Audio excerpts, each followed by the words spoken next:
Bonjour, je me présente. Je m'appelle Khatnaouila Risfa, mais vous pouvez m'appeler Erwil. Je suis étudiante du département de français à STB Aya Paris Aba Bandung. Maintenant, je vais vous raconter une histoire magnifique de Sulawesi du Sud. Allons-y! Les gens ilaurent l'homme de la crevette Sulawesi du Sud.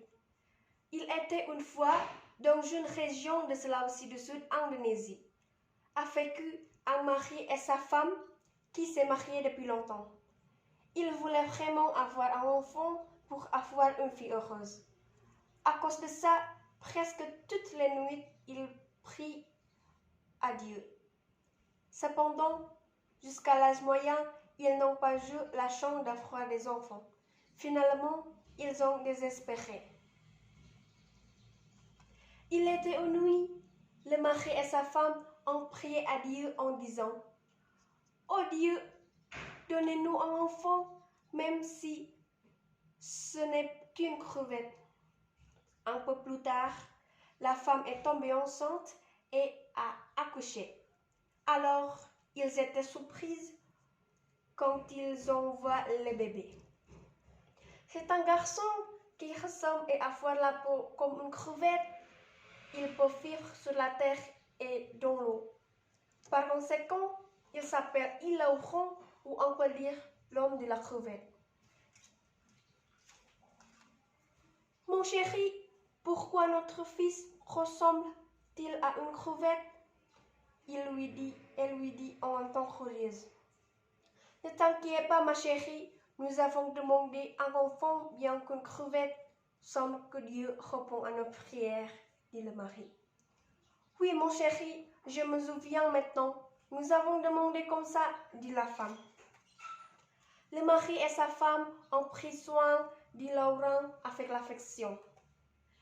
Ils lui mettent dans un bol avec de l'eau et quelques années plus tard, Ilaouron a grandi. À cause de ça, il ne va plus dans le bol et il a sorti du bol.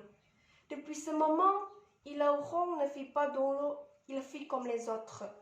Cependant, il ne peut pas marcher parce que ses pieds sont couverts par la peau de la crevette. Bien qu'il reste seulement à la maison, il connaît la situation et les événements environnants de son environnement. Sa mère lui raconterait. Un jour, sa mère a lui raconté que le roi a donné un or à ce pays à cette fille qui a le beau visage. Après avoir entendu ça, il a réfléchi et imagine toujours aux filles du roi. Il rêve se marier avec l'une des filles du roi. Que c'est beau si j'ai une belle femme, mais est-ce que c'est possible? Est-ce que je peux me marier à une belle fille du roi avec ma condition? Il demande dans son cœur. Le lendemain, il essaie d'oser lui-même en montrant son sentiment à ses parents. Papa, maman, maintenant je suis adulte, je voudrais me marier et avoir des enfants, il a dit à ses parents. Tu veux me marier avec qui? Sa mère lui demande. Je veux me marier avec la fille du roi, maman, répond Ilaouron. Bah, avec la fille du roi, sa demande est impossible, répond son père. C'est vrai, le roi ne veut pas avoir le beau fils avec ton condition. La mère ajoute quelque chose. Mais qu'est-ce qui ne va pas avec ça? On doit essayer d'abord. Le roi a cette fille, l'une de l'autre veut me marier peut-être, il a dit sincèrement. Après quelques fois demander à ses parents, finalement, les parents de Ilaouron rencontrent le roi qui est célèbre comme sage et prudent pour demander se marier avec Ilaouron. Le roi pose une question à sa fille. Qui veut se marier avec ce garçon? La dernière fille a dit. Je voudrais me marier avec ce garçon-là si vous me laissez. Après ce moment, Ilaouron et la dernière fille se marient et vivent heureux pour toujours.